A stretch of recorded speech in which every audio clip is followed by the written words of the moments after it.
We wrote the book because we wanted to understand for ourselves and hopefully for others how and when automation, so the arrival of machinery that replaces people, when does that help and when does it hurt?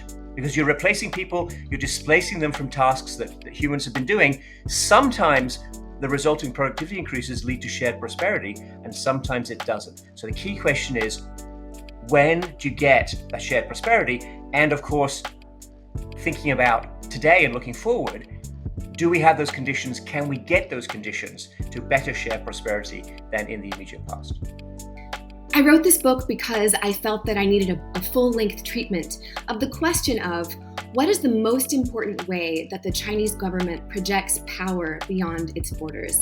And what I found from my reporting is that the Chinese government uses its economic power for geopolitical purposes more effectively and more globally than any other form of power right now. I wrote this book because I wanted to preserve and document the wild, roller coaster stories behind how these new string of New York skyscrapers wind up getting built.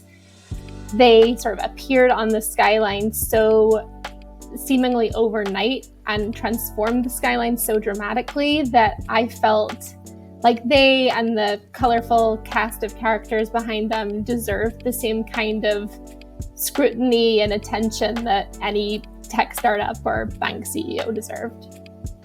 I guess I wrote this book in an effort to try to understand a part of the economy that I personally didn't spend that much time thinking about, and many other people within the world of economics, which I inhabit, didn't spend that much time thinking about, which is, how we take stuff out of the ground, convert it through all sorts of extraordinary processes into the amazing machines, contraptions, products, sometimes services that we use every day. And while we think this is everything, actually a lot of what we do relies on this other material world. And the more we think about that material world, the more conscious we can be about the impact we're having on the planet, about what we need to get out of the ground to deliver net zero and to make the world a more sustainable place in the future. I think it's all quite important, but it's also pretty fascinating as well. I wrote this book because of persistent, repeated confusion that I've encountered among business leaders especially about the topic of failure.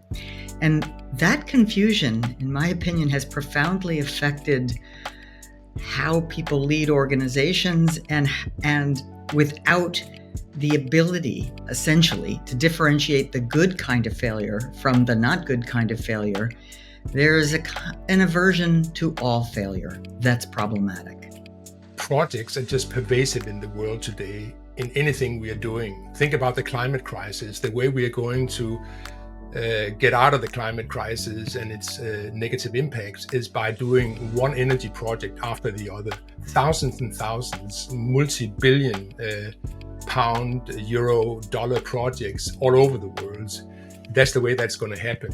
So we wrote this book in order to give people the knowledge and the tools and the wisdom to be able to do these things right, to deliver the projects right, so we can deliver on the climate crisis, so we can deliver on digitalization and on anything else that is done as projects.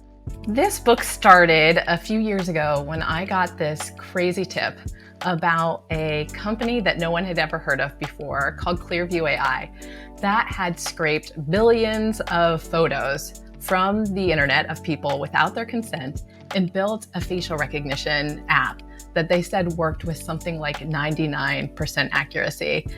And unbeknownst to the public, they were selling this facial recognition app to the police secretly in the United States and around the world. Thousands of law enforcement agencies were using the app and no one knew about it. The more I dug into them, honestly, the stranger the story got. And it was ironic because it was this company that was exposing so much information about all of us, all of the photos that we'd ever put online. They were linking it to our face, and yet they wanted to stay in the shadow. I wrote Cobalt Red following my first research trip to the Democratic Republic of the Congo in 2018. The scale and severity of the exploitation and degradation and environmental destruction I saw left me shell-shocked, and I resolved then to write this book and bring attention to the world, the conditions at the bottom of our rechargeable economy. We've been in easy money times since the response to the subprime crisis. That has had a number of repercussions, but when you add the easy money in the response to the pandemic, things really went haywire. So I went down the road researching cryptocurrency specifically, and sure enough, after just a few months of research, I couldn't shake the feeling, the sort of pit in my stomach that at best, cryptocurrency represented one of the largest speculative bubbles in history, arguably some $3 trillion of reported value. At best, it was a bubble, and at worst, it was a bubble predicated on fraud.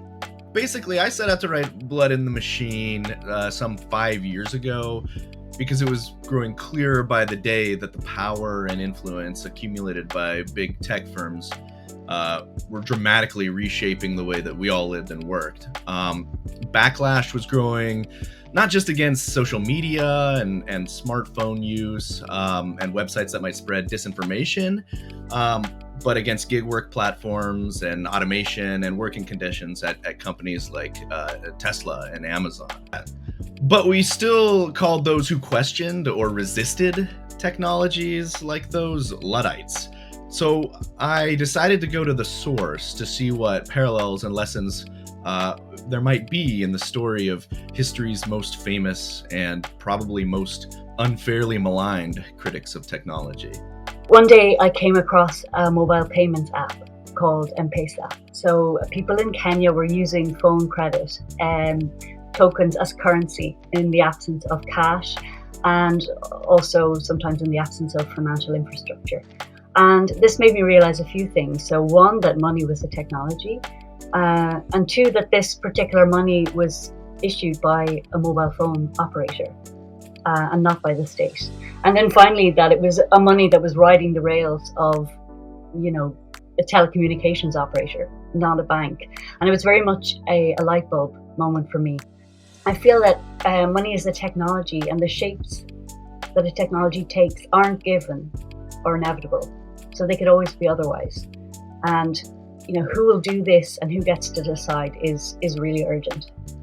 I wrote this book because there are opportunities to make faster progress in addressing climate change that are not widely recognised.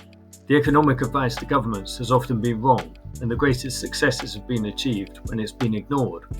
With a better understanding of the economics, policy can make much faster progress. The diplomacy of climate change has been structured in a way that makes it about as hard as it could be. If we focus more on solving practical problems in each of the emitting sectors and less on long-term emissions targets, we can make much faster progress without countries needing to completely change their perception of their national interests. With better risk assessments, we can have stronger political will to address climate change for any given set of values and preferences. Our book, Unscripted, is really about the collision between Me Too and the corporate boardroom. And it's only been 6 years since the Me Too movement really gained traction, and we're still seeing companies having to deal with these kind of crises in real time and figure out the best way to respond.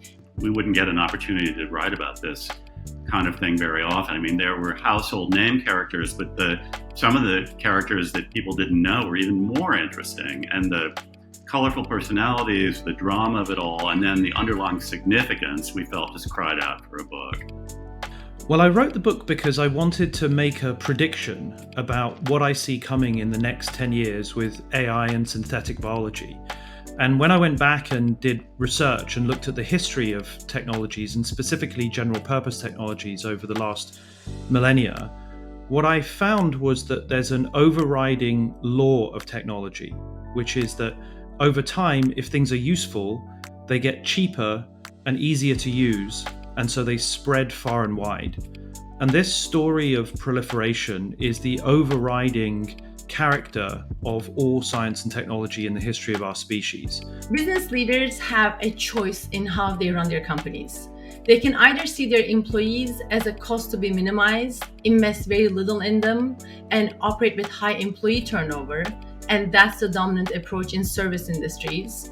Or they can see their employees as drivers of growth and profitability, invest heavily in them, providing them with living wages and strong benefits, design their work for high productivity and contribution, and operate with low employee turnover. I wrote this book to encourage more leaders to choose this latter approach, which I call the good job strategy.